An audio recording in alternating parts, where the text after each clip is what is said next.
नमस्कार, स्वागत है आपका हमारे खास कार्यक्रम गुड लक टुडे में। मैं हूं आपके साथ गुंजन और स्टूडियो में मेरे साथ मौजूद हैं पंडित शैलेंद्र पांडे जी। पंडित जी, बहुत बहुत स्वागत है आपका।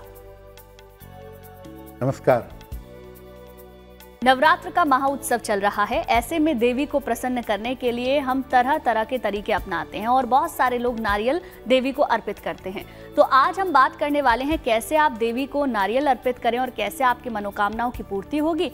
विस्तार से पंडित जी से जानेंगे, लेकिन सबसे पहले बात गुड लक मंत्र की।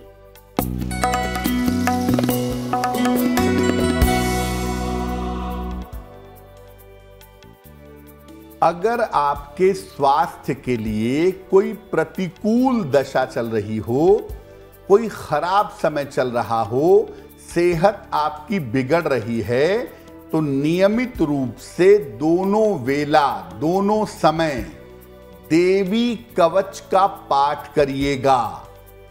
सुबह और शाम सामान्य दिनों में भी, नवरात्रि के अलावा भी अगर आप अपने स्वास्थ्य को बेहतर करना चाहते हैं तो सुबह शाम दोनों समय देवी कवच का अगर आप पाठ करें तो आपको लाभ होगा। और अब बात कर लेते हैं 4 अक्टूबर 2024 के पंचांग की।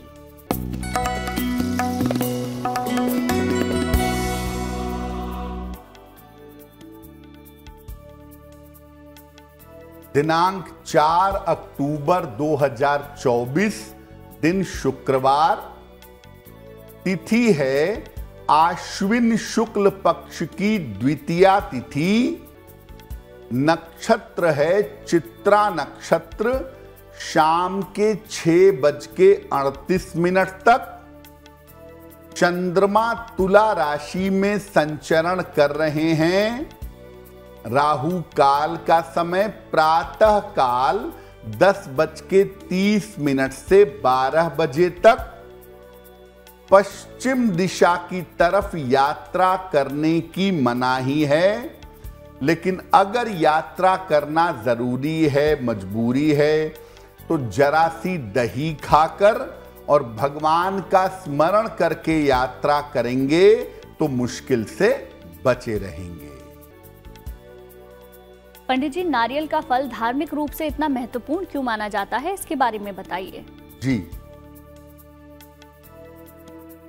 देखिए, अगर हम हिंदू परंपरा की बात करें और हिंदू धर्म में पूजा उपासना की बात करें तो नारियल बहुत ज्यादा महत्वपूर्ण है। देखिए, नारियल का जो फल है वो हर पूजा उपासना में संपन्नता के लिए, प्रॉस्पेरिटी के लिए प्रयोग किया जाता है। नारियल को लक्ष्मी का, प्रॉस्पेरिटी का, संपन्नता का स्वरूप मानते हैं, इसीलिए इसको श्रीफल कहते हैं। देवी की पूजा में चाहे माता दुर्गा हो, माता काली हो, माता लक्ष्मी हो, उसमें नारियल का विशेष प्रयोग होता है। अब आप नारियल को देखिए, उसमें 2 आंखें, एक मुंह बना होता है। अगर आप थोड़ा ब्राउन वाले नारियल को देखें तो इसका स्वरूप मानव की खोपड़ी की तरह होता है, इसीलिए इसको बलि के प्रतीक के रूप में प्रयोग किया जाता है। प्रतीकात्मक, सिंबॉलिक बलि भी है ये। नारियल का जल, गिरी और खोल, तीनों का पूजा में अलग अलग तरीके से प्रयोग किया जाता है। और जैसा मैंने पहले भी आपसे कहा कि नारियल जब आप पूजा में प्रयोग करते हैं तो ये पूजा में संपन्नता और समृद्धि पैदा कर देता है। और नारियल जब आप देवी देवता या किसी को अर्पित करते हैं तो जैसा मैंने पहले भी कहा कि इसका स्वरूप मानव की खोपड़ी की तरह है, तो दरअसल आप अपने आप को उस नारियल के स्वरूप में देवी या देवता को अर्पित कर देते हैं। पंडित जी, किसी तरीके के प्रयोग या पूजा के लिए किस तरीके का नारियल होना चाहिए, इसके बारे में भी बताएं। अब आप नारियल का प्रयोग पूजा उपासना में करेंगे, वो नारियल कैसा होगा? नारियल भूरे रंग का होना चाहिए, ब्राउन कलर का होना चाहिए, और इसके अंदर गिरी और जल जो खाते हैं नारियल चबा के वो भी हो और थोड़ा पानी भी हो। प्रयोग करने के पहले नारियल की जटाओं को हटा लेना चाहिए। हालांकि अगर आप कलश पर नारियल रखेंगे तो ये नारियल जटाओं के साथ रखा जाएगा, लेकिन जब आप नारियल तोड़ेंगे देवी के चरणों में या देवता के चरणों में या संकल्प लेकर के, तो इसकी जटाएं हटा ली जाएंगी।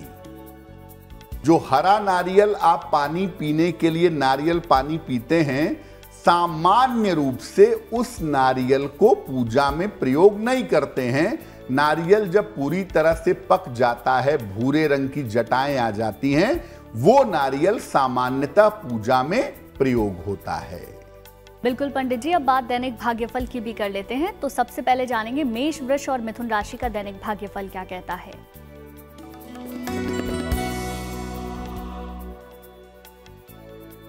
मेष राशि, धन लाभ के योग आपके लिए बन रहे हैं। रुके हुए काम आपके पूरे होंगे। संपत्ति लाभ के योग भी दिख रहे हैं। किसी निर्धन व्यक्ति को अगर धन का दान कर दें तो दिन बेहतर होगा। शुभ रंग होगा आपके लिए सफेद, और भाग्य का मीटर आपको नंबर दे रहा है 70% मध्यम भाग्य आपके साथ बना हुआ है।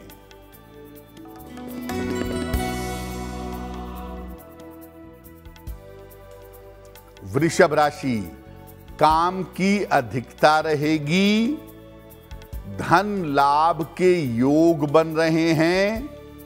परिवार में मंगल कार्य होंगे।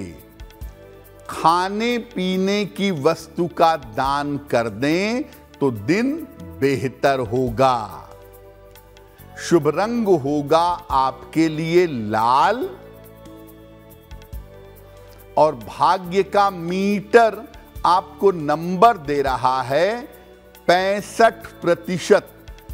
मेहनत जितनी करेंगे लाभ उतना ही ज्यादा होगा।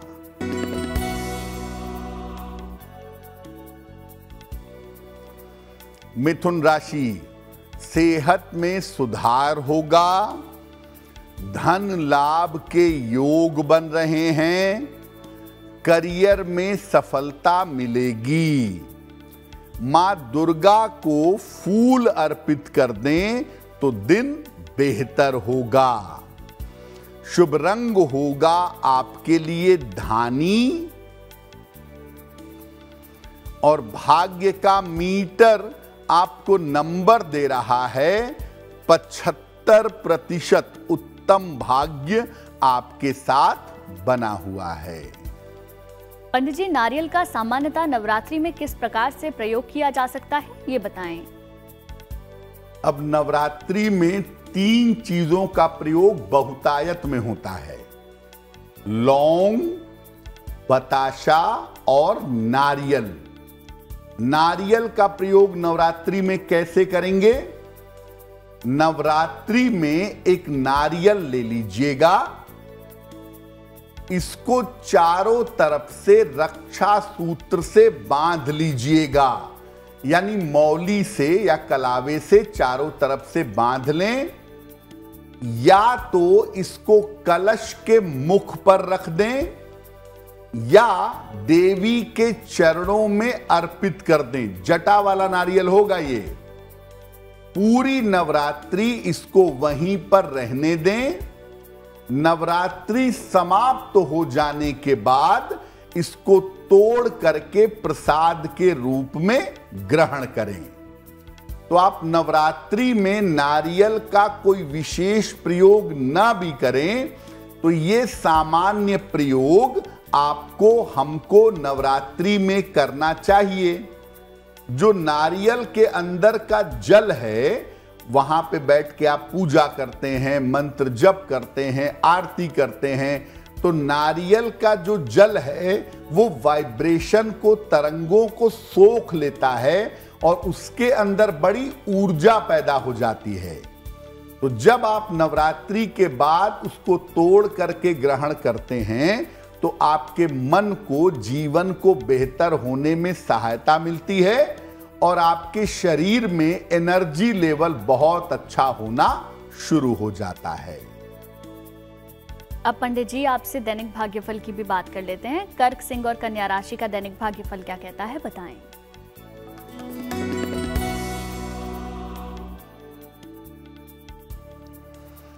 कर्क राशि, स्वास्थ्य का ध्यान रखें, व्यर्थ के विवादों से बचाव करें, पारिवारिक मामलों में शांति रखें, देवी के मंत्र का जप कर लें तो दिन की मुश्किलें कम हो जाएंगी।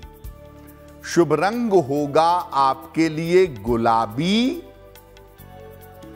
और भाग्य का मीटर आपको नंबर दे रहा है 60%। मेहनत ज्यादा होगी, भाग्य थोड़ा कम रहेगा।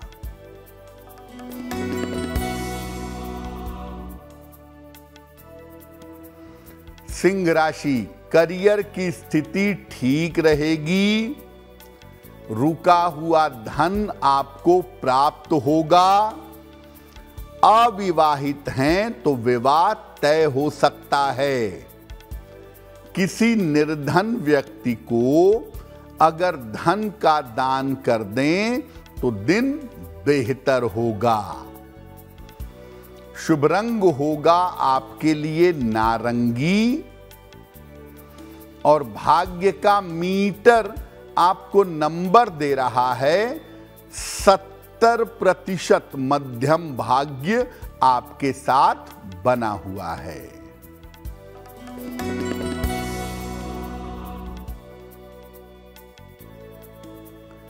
कन्या राशि, धन लाभ के योग बन रहे हैं, काम की रुकावट आपकी दूर होगी, मनोरंजन में व्यस्त रहेंगे, मां दुर्गा को फूल अर्पित कर दें तो दिन बेहतर होगा। शुभ रंग होगा आपके लिए पीला और भाग्य का मीटर आपको नंबर दे रहा है 80%। बहुत अच्छा भाग्य आपके साथ बना हुआ है। और अब वक्त हो गया है आपके पहले सवाल को लेने का, तो पंडित जी से जानेंगे आज का पहला सवाल हमें किसने और कहां से भेजा है, बताएं पंडित जी। जी,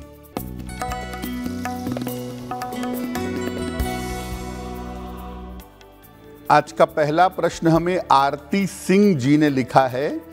नवी मुंबई से लिखती हैं। 6 नवंबर 1962 का जन्म है। 1:45 दोपहर को गोरखपुर।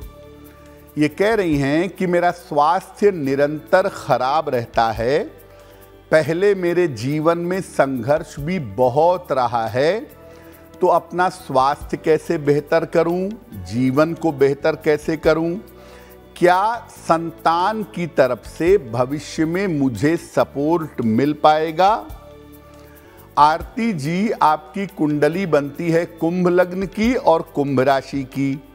महादशा बुध की और अंतरदशा चंद्रमा की चल रही है। देखिए, आपकी ज्यादातर जो समस्या है ना, वो आपके मन से जुड़ी हुई है, मानसिक है। जो आपका मुश्किल समय था वो 2015 के बाद से कम होने लगा है, बेहतर होने लगा है। तो अब आगे चिंता करने की आवश्यकता नहीं है। संतान का कारक बृहस्पति लग्न में बैठा है, पंचम पंचमेश को देख रहा है और बृहस्पति से पंचम भाव भी ठीक दिखाई दे रहा है। तो सामान्यतः संतान की तरफ से कोई दिक्कत होने की संभावना नहीं बनती है। आप ऐसा करिए, एक पन्ना बनवा के पहन लीजिए। लगभग 6 से 8 रत्ती का पन्ना चांदी की अंगूठी में, दाहिने हाथ की सबसे छोटी उंगली में, बुधवार की शाम को एक पन्ना धारण करें और अगर संभव हो तो रोज एक बार विष्णु सहस्त्र नाम का पाठ करें। अगर ऐसा आप नियमित रूप से करना शुरू करें तो आपको सफलता अवश्य मिलेगी। अगर आपका भी कोई सवाल है और आप उसे पंडित जी से पूछना चाहते हैं तो आप हमें मेल लिख सकते हैं। हमारी ईमेल आईडी आपकी टेलीविजन स्क्रीन पर फ्लैश हो रही है। बताएं पंडित जी, आज का दूसरा सवाल किसने भेजा है? जी,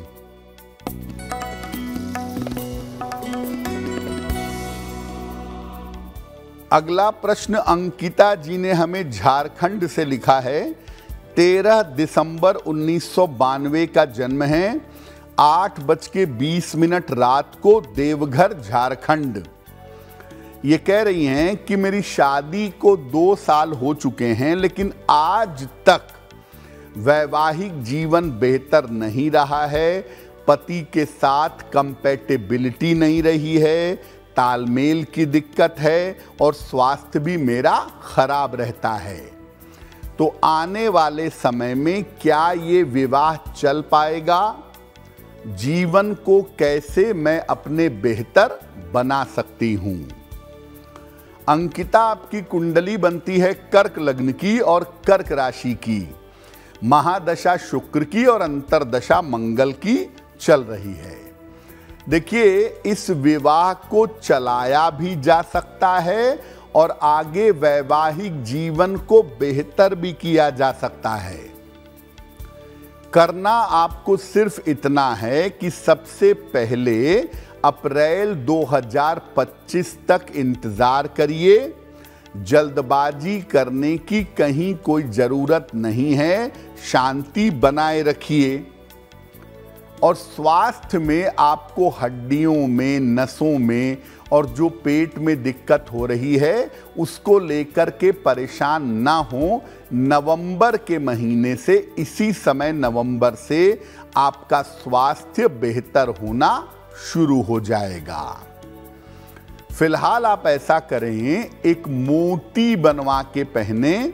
लगभग 10-12 रत्ती की मोती चांदी की अंगूठी में, दाहिने हाथ की सबसे छोटी उंगली में, शुक्ल पक्ष के सोमवार की रात को एक मोती धारण करें और सुबह शाम दोनों समय 108 बार ओम गौरी शंकराय नमः, ओम गौरी शंकराय नमः, इस मंत्र का अगर आप जप करें तो आपके लिए बहुत बेहतर होगा।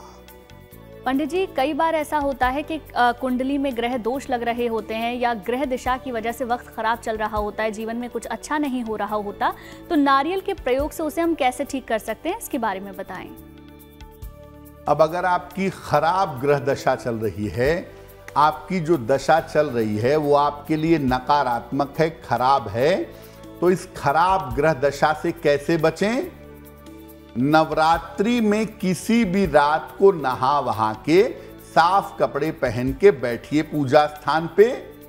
एक नारियल ले लीजिए, वही जटा वाला नारियल जिसके अंदर गिरी और पानी दोनों होगा। ये नारियल ले लें, इसको अपनी गोद में रख करके देवी के सामने बैठ जाइए। एक मंत्र आपको बताते हैं, विशेष मंत्र। इस मंत्र का अधिक से अधिक जप करिए। मंत्र देखिए स्क्रीन पर।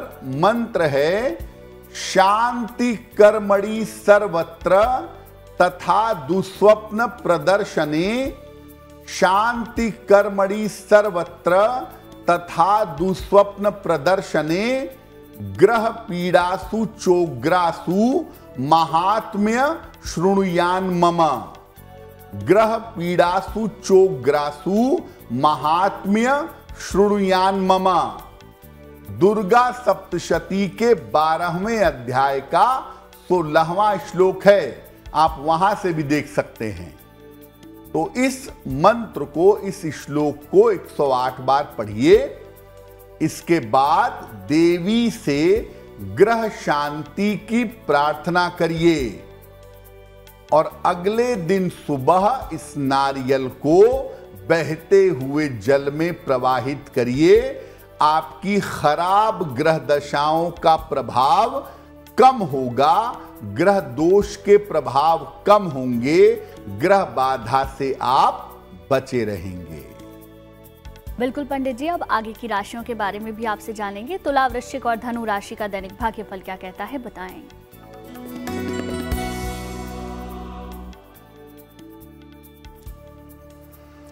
तुला राशि, अविवाहित हैं तो विवाह तय हो सकता है। हर काम में आपको सफलता मिलेगी।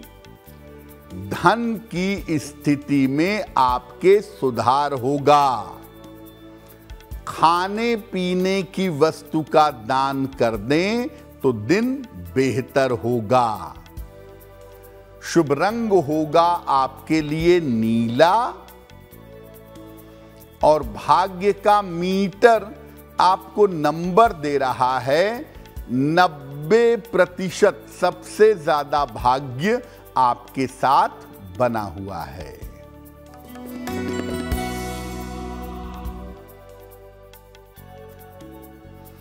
वृश्चिक राशि, स्वास्थ्य का ध्यान रखें। महत्वपूर्ण काम अभी टाल दें। काम की अधिकता से परेशानी हो सकती है।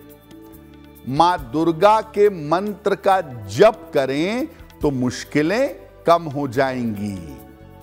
शुभ रंग होगा आपके लिए आसमानी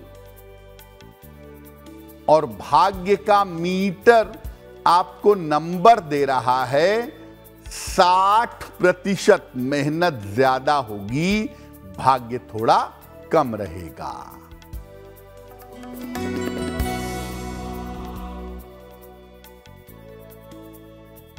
धनु राशि, कार्यक्षेत्र में व्यस्तता आपकी बढ़ेगी। कोई शुभ सूचना इस समय मिल सकती है।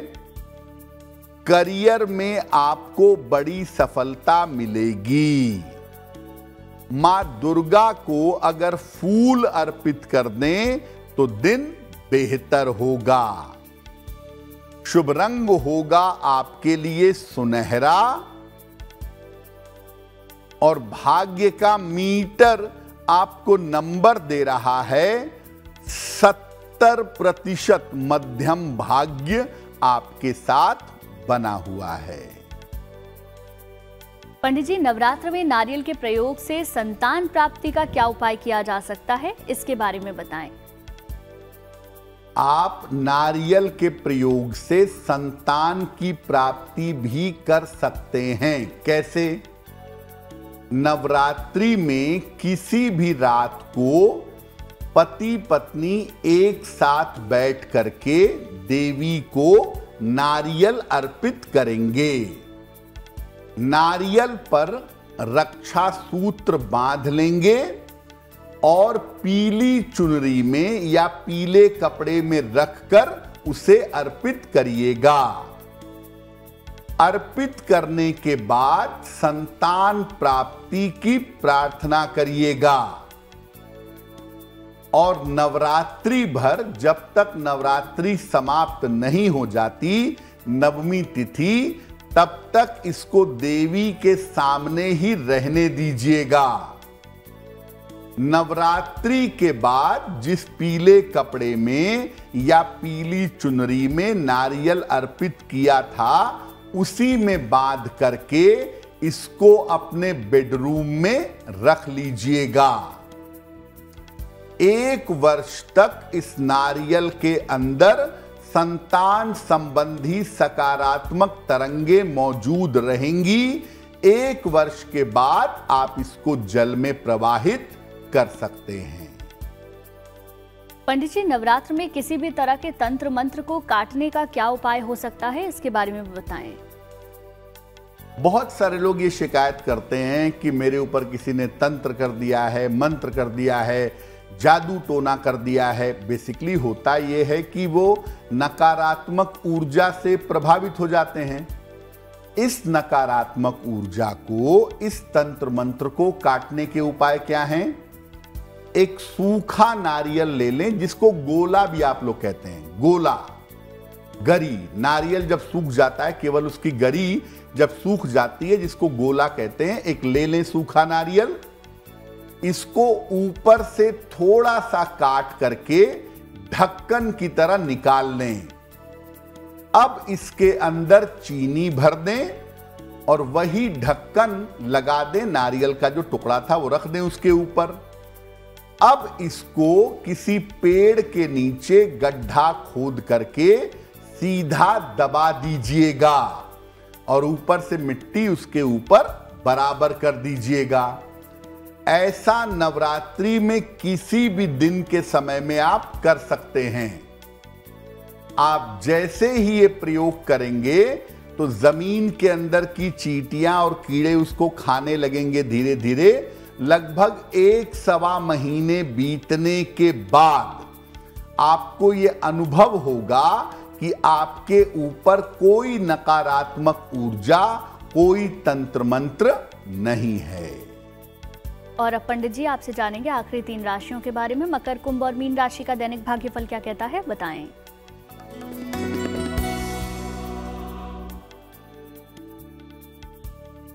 मकर राशि, करियर की समस्या दूर होगी, काम के दबाव से राहत मिलेगी, धन लाभ के योग आपके लिए बन रहे हैं।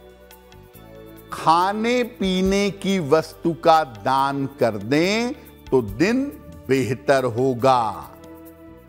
शुभ रंग होगा आपके लिए लाल और भाग्य का मीटर आपको नंबर दे रहा है 80%। बहुत अच्छा भाग्य आपके साथ बना हुआ है।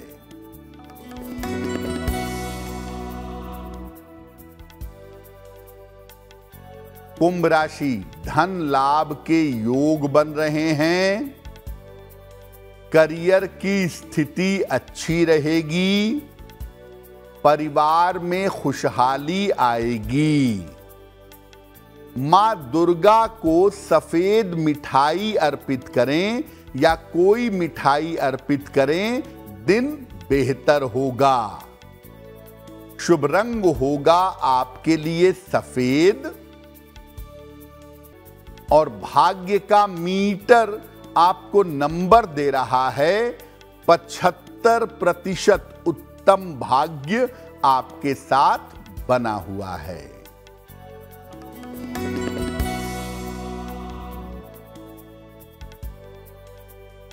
मीन राशि, करियर में समस्या के योग हो सकते हैं, स्वास्थ्य आपका बिगड़ सकता है, ओवर कॉन्फिडेंस से, अति विश्वास से बचाव करिए। मां दुर्गा के मंत्र का अगर जप करें तो दिन की मुश्किलें कम हो जाएंगी। शुभ रंग होगा आपके लिए हरा और भाग्य का मीटर आपको नंबर दे रहा है 60%। मेहनत ज्यादा होगी, भाग्य थोड़ा कम रहेगा। और अब वक्त हो गया है आपके तीसरे सवाल को लेने का। तो पंडित जी से जानेंगे आज का तीसरा सवाल हमें किसने और कहां से भेजा है, बताएं पंडित जी।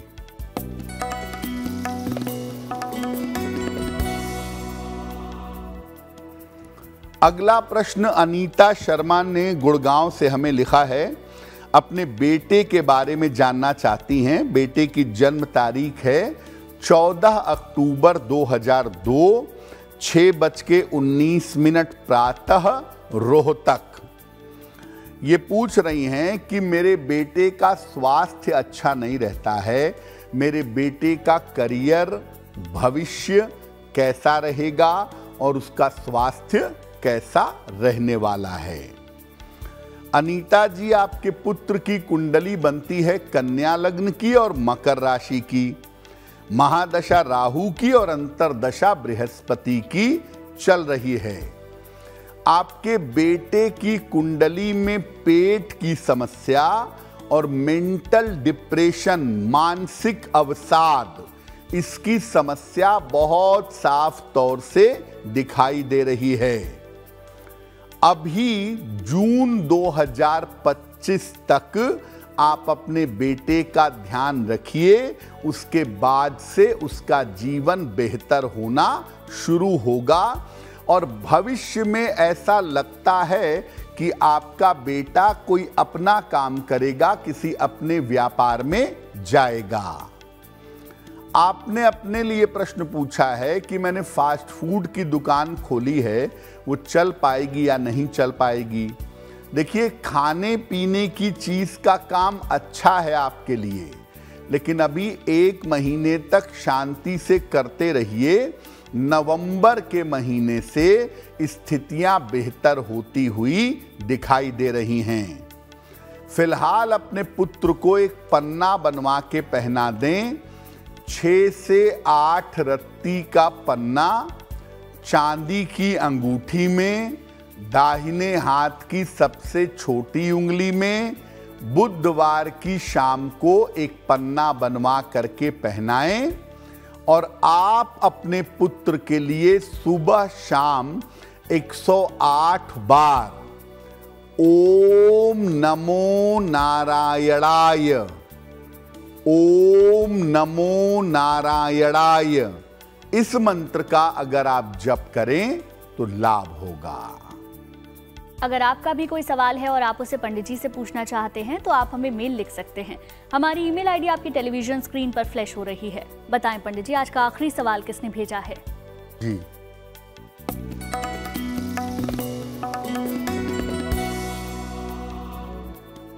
आज का अंतिम प्रश्न हेमलता जी ने हमें अमेरिका से लिखा है।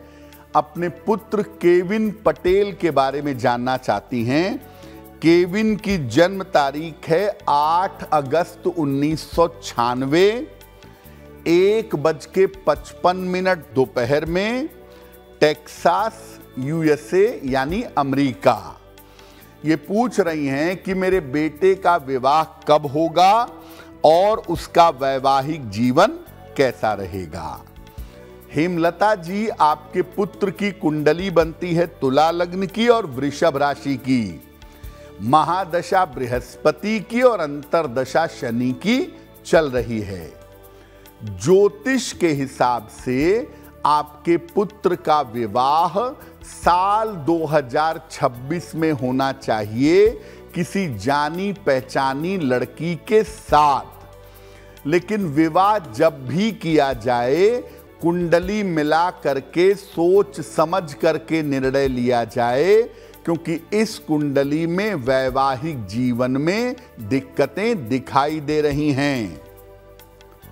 आपके पुत्र का विवाह जल्दी हो और बेहतर हो, इसके लिए अपने पुत्र को एक ओपल बनवा के पहना दें। 12 से 14 रत्ती का ओपल चांदी की अंगूठी में, दाहिने हाथ की तर्जनी उंगली में, शुक्रवार की शाम को एक ओपल उन्हें पहना दें।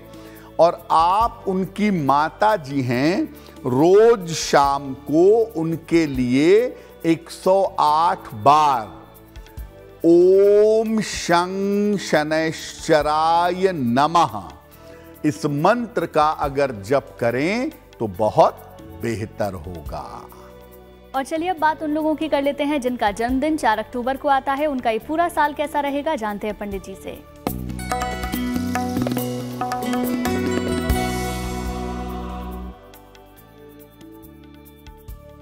जिन लोगों का जन्मदिन 4 अक्टूबर को है, उन्हें हम सबकी तरफ से जन्मदिन की हार्दिक शुभकामनाएं। आने वाले वर्ष में आपके स्वास्थ्य की स्थिति में सुधार होगा। करियर में आपके लिए लाभकारी परिवर्तन होगा। धन की स्थिति आपकी कुल मिलाकर ठीक रहेगी। साल के अंत तक अगर आप अविवाहित हैं तो विवाह होने के योग बन रहे हैं। क्या करेंगे? पूरे साल भर भगवान भैरव की अगर उपासना करें तो वर्ष बहुत बेहतर होगा। और अब बात करते हैं आज की जिज्ञासा की। आज की जिज्ञासा है कि क्या देवी की उपासना में, देवी की पूजा में सिंदूर अर्पित करना जरूरी है? देखिए, सामान्यतः महिलाएं देवी को, मां दुर्गा, मां लक्ष्मी, मां काली, उनको हमेशा सिंदूर अर्पित कर सकती हैं। पर जिन बालिकाओं का विवाह नहीं हो पा रहा है उन्हें नवरात्रि में देवी को सिंदूर अवश्य अर्पित करना चाहिए। और एक नियम जान लें कि जो पुरुष हैं वो किसी भी हाल में देवी को सिंदूर अर्पित नहीं करेंगे। और अब पंडित जी से जानते हैं 4 अक्टूबर 2024 के शुभ पहर के बारे में। बात करते हैं शुभ पहर की। दिनांक 4 अक्टूबर 2024, दिन शुक्रवार। शुभ पहर का समय है रात के 9 बजे से 10:30 तक। इस समय में देवी को गुलाब का फूल अर्पित करें। ऐसा करने से आपकी आर्थिक स्थिति में सुधार होगा। लेकिन करेंगे शुभ पहर में ही, समय फिर से नोट करें। 4 अक्टूबर शुक्रवार रात के 9 बजे से 10:30 के बीच में। और अब पंडित जी से जानेंगे आज की गुड लक राशि कौन सी है।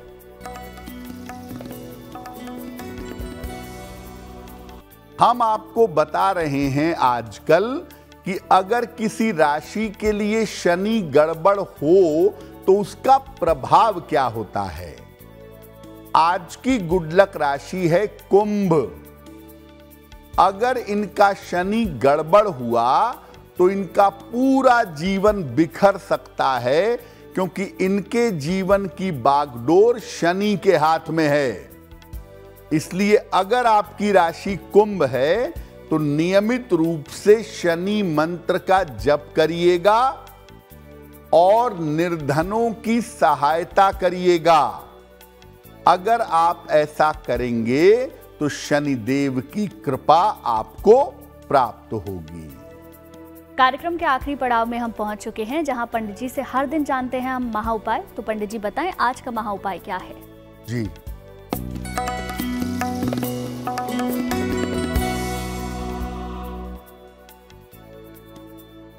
आज का महा उपाय ये है कि अगर छोटे बच्चे की सेहत बार बार बिगड़ जाती हो या बच्चे को बार बार चोट लगती हो तो क्या करेंगे? नवरात्रि में किसी भी दिन देवी को एक तांबे का छेद वाला सिक्का अर्पित करिए। इसके बाद देवी के मंत्र का या दुर्गा चालीसा का पाठ करिए और सिक्के को लाल धागे में डाल करके, अगर आपको स्वयं समस्या है चोट चपेट की, स्वयं पहन लीजिए, और अगर बच्चे को समस्या है तो बच्चे के गले में पहना दीजिए। पंडित जी बहुत बहुत शुक्रिया आपका तमाम जानकारी के लिए और महा उपाय बताने के लिए। धन्यवाद। चलिए फिर होगी आपसे मुलाकात आपके इस खास कार्यक्रम में, लेकिन अच्छी खबरों के लिए आप देखते रहिए गुड न्यूज टुडे।